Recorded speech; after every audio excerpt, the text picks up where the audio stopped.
Donc Noémie Bernard, je suis chef de la mission développement durable du ministère de l'Intérieur, rattachée à la direction de l'évaluation de la performance, des achats, des finances et de l'immobilier. Alors pouvez-vous nous présenter aujourd'hui en avant-première ce camion des CRS avec des panneaux photovoltaïques? Exactement, donc on a souhaité équiper un camion de CRS, donc les camions opérationnels, de panneaux solaires, de panneaux photovoltaïques pour alimenter les équipements qui doivent continuer à tourner même lorsque le camion est en statique. Pour cela, on a travaillé avec une école, l'école de la transition écologique, qui est basée à Paris et qui accompagne des élèves qui souhaitent découvrir les métiers de la transition écologique, dont l'installation de panneaux solaires. Et donc on a fait venir des élèves sur notre site d'installation et d'équipement des camions de CRS pour tester cette solution. Donc on a installé des panneaux photovoltaïques souples, l'idée étant que ce soit quelque chose de léger et de manipulable facilement, sur un camion de CRS qu'on a mis en démonstration aujourd'hui pour tester la solution en conditions réelles, donc aux 24 heures du Mans. Alors pourquoi avoir choisi les 24 heures du Mans pour lancer, on va dire, ce projet? Alors, les 24 heures du Mans, c'est un événement à haute importance en matière de mobilité. D'une part, en plus avec le contexte sanitaire qu'on connaît tous, il y a beaucoup d'événements qui ont été annulés. Normalement, le démonstrateur devait être présenté pour le Congrès mondial de la nature à Marseille, donc qui avait lieu normalement l'année dernière au mois de juin. Donc ça devait être l'événement phare où on devait le présenter.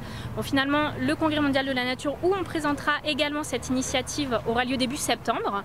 Donc on s'est dit que c'était le bon moment, là avec cet événement, de le tester une première fois sur quelques jours au Mans et ensuite de l'avoir sur un temps plus long à Marseille et de le tester dans d'autres conditions lors de ce congrès mondial de la nature, dont en plus l'objectif, l'enjeu principal est en lien avec les enjeux que nous portons derrière ce projet. Alors justement, ça va permettre quoi? Ça peut permettre quoi? Alors, l'installation de panneaux photovoltaïques permet de ne pas laisser le camion en fonctionnement, en tout cas de ne pas faire tourner le moteur lorsque le camion est en statique. On avait remarqué, on avait beaucoup de remontées concernant le fait que les camions devaient pouvoir repartir facilement et donc démarrer facilement s'ils devaient intervenir sur un problème. Et donc le problème des équipements qui consommaient finalement la batterie au fur et à mesure, décharger la batterie et risquer de créer des problèmes pour le redémarrage. Donc ce projet a vraiment l'ambition au départ de se dire il faut qu'on trouve une solution alternative plutôt que de faire tourner les camions dans le vent, hein, que ce soit en été ou en hiver, et d'alimenter par un autre moyen les équipements. Et donc les panneaux solaires, alors ceux-là spécifiquement qu'on a installés, donc sont souples et permettent de garantir aussi des conditions de sécurité pour nos équipes qui peuvent être amenées à devoir partir prestamment d'un événement, etc.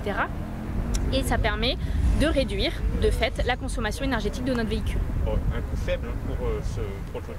Alors pour le prototype, comme on a travaillé avec une école, on est vraiment sur un coût qui est très très raisonnable, sachant que, comme on l'a dit, c'est une expérimentation. Donc là on a testé, on sait que ça fonctionne. Donc demain on va pouvoir développer des modules qui seront installés sur les camions, peut-être au même coût, on ne sait pas encore, mais en tout cas avec un coût aujourd'hui qui est très très raisonnable par rapport à cette expérimentation et aux enjeux qu'on porte derrière. Merci beaucoup. Je vous en prie.